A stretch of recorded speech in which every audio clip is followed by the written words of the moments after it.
O próprio Brasil já também anunciou um aporte de US$ 1 bilhão do governo brasileiro ao mecanismo durante a participação da Assembleia Geral da ONU em setembro, lá nos Estados Unidos.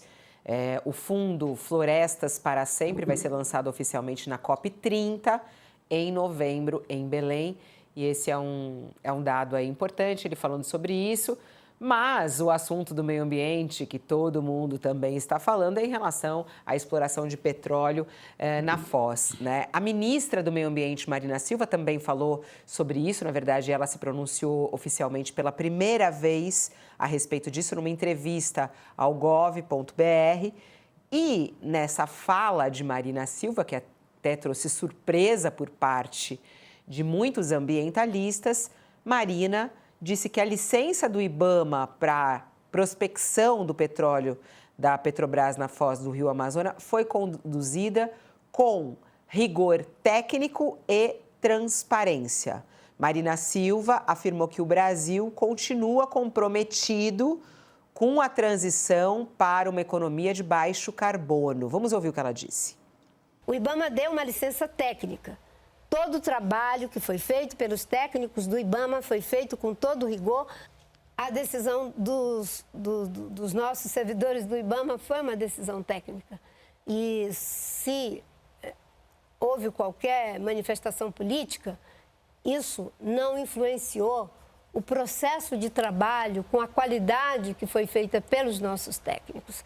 Agora vamos para a questão da contradição que as pessoas levantam e com justa razão. A sociedade está debatendo não só com o Brasil, mas no mundo inteiro. Nós precisamos sair da dependência do uso de combustível fóssil, porque é isso que está aquecendo a temperatura da Terra. É preciso estudar essa bacia, as correntes marinhas, a biodiversidade, toda a conformação geológica, porque é uma área altamente complexa. O que está sendo feito agora, como eu disse, é a prospecção para verificar se tem petróleo em quantidade e qualidade. E se tiver, como seria feita essa exploração? Daí a necessidade dos estudos. E aí, Josias, ela ficou na saia justa, né? Ela conseguiu sair, não? Claramente está numa posição desconfortável, né? Se dependesse dela, não seria feita essa prospecção ali na margem equatorial, né?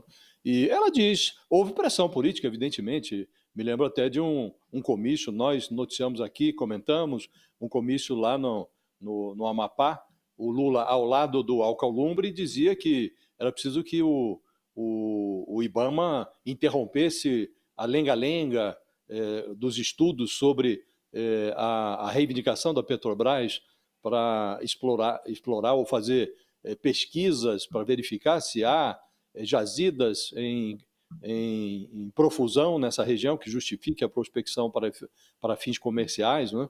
E o IBAMA, desde então, está sob pressão política fortíssima para liberar, e agora foi liberado. Ela diz que foi uma liberação, uma licença técnica, e simultaneamente diz, olha, precisamos nos livrar dessa dependência do combustível fóssil. Então é um grande dilema, Fabiola, e esse dilema expõe a contradição do Brasil na COP30, que em menos de um mês vai acontecer em Belém do Pará. E outro ponto que o presidente defendeu, e a ministra vem defendendo também, o Lula falou nessa viagem à Indonésia, é o tal fundo Florestas Tropicais para Sempre, que numa sigla em inglês, TFFF, né? É um fundo que o Brasil vem desenvolvendo junto com outros 10 países, não há muita clareza a respeito dos detalhes desse fundo, isso vai ser anunciado durante a COP, né?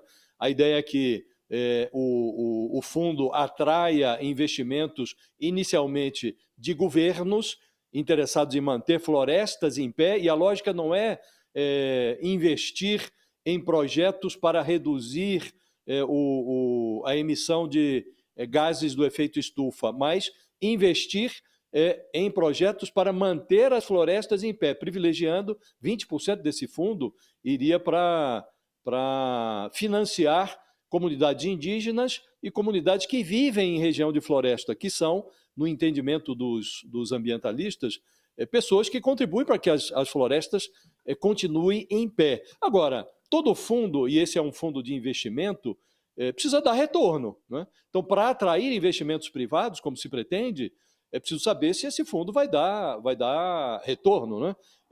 Há uma pretensão de atrair os países desenvolvidos para esse fundo. A ideia é atrair para o fundo algo como 125 bilhões de dólares, muito dinheiro.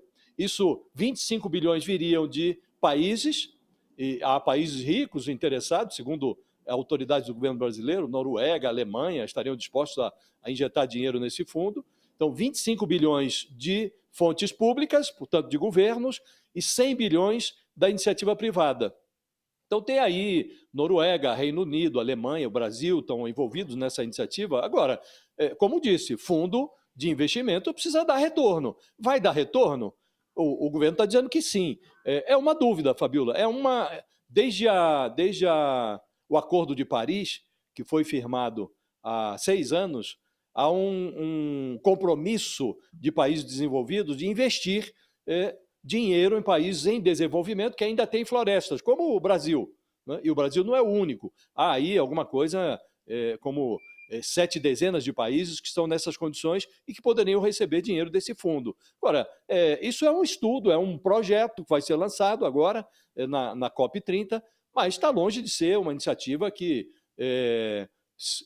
represente um êxito sólido. Não, é mais uma iniciativa, uma ideia. O próprio ministro Fernando Haddad é um entusiasta desse fundo, ajudou a desenvolvê-lo. Agora, preciso ver se vai dar retorno, né?